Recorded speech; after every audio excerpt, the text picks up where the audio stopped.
Então, continuando ainda na mesma temática da alimentação, a gente falou no primeiro vídeo sobre a gente alinhar expectativas, né, das famílias e em relação ao que a realidade é apresentada por aquela criança.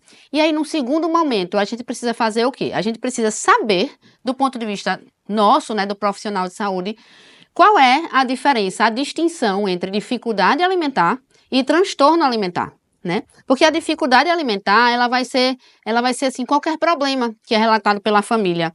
Às vezes é a demora para comer, às vezes é recusa de algum determinado alimento ou de alguma determinada textura, às vezes é alguma refeição do dia que a criança não faz tão bem ou não gosta de fazer, às vezes é a preferência por determinados alimentos ou pelo leite e em detrimento do alimento sólido. Então isso aí pode ser uma dificuldade alimentar, mas não necessariamente um transtorno. Quando a gente vem para um transtorno alimentar de fato, quando a gente joga a palavra transtorno, a gente vai passar para um CID, quase, né? E aí isso implica em consequências objetivas na vida dessa criança, como perda de peso, estagnação do crescimento, deficiência nutricional, prejuízos emocionais e sociais.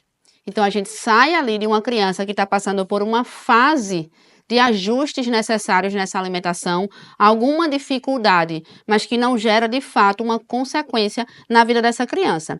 E aí, isso hoje em dia já está classificado no DSM. No DSM-5 já é trazido o transtorno alimentar, né? E esse transtorno alimentar, esses transtornos que afetam as crianças e os adolescentes, eles trazendo essas consequências, eles precisam entrar como diagnóstico diferencial em algumas situações e trazer para nós uma proposta terapêutica. Só que não é tão simples assim como eu estou falando. Na maioria das vezes, a gente vai ter outras condições subjacentes que atrapalham esse diagnóstico e muitos transtornos são, na verdade, diagnósticos de exclusão.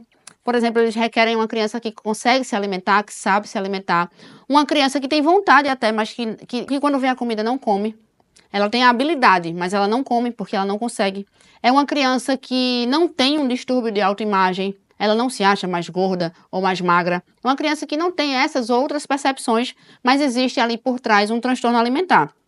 E apesar de ele ser mais frequente em indivíduos que apresentam comorbidades, como transtorno de déficit de atenção e hiperatividade, autismo, depressão, ansiedade, ele não é exclusivo desses indivíduos. Ele pode acontecer em exclusivos que não tenham esses outros transtornos. Ele pode acontecer isolado de uma comorbidade. E isso atrapalha um pouco mais a nossa avaliação, dificulta um pouco mais porque a gente tem a tendência de querer realmente achar algum substrato orgânico ou até comportamental que justifique tudo que o paciente apresenta. Então, primeira coisa, depois da gente alinhar expectativas, diferenciar o que é transtorno de alimentação e o que é uma dificuldade alimentar. Espero ter ajudado vocês.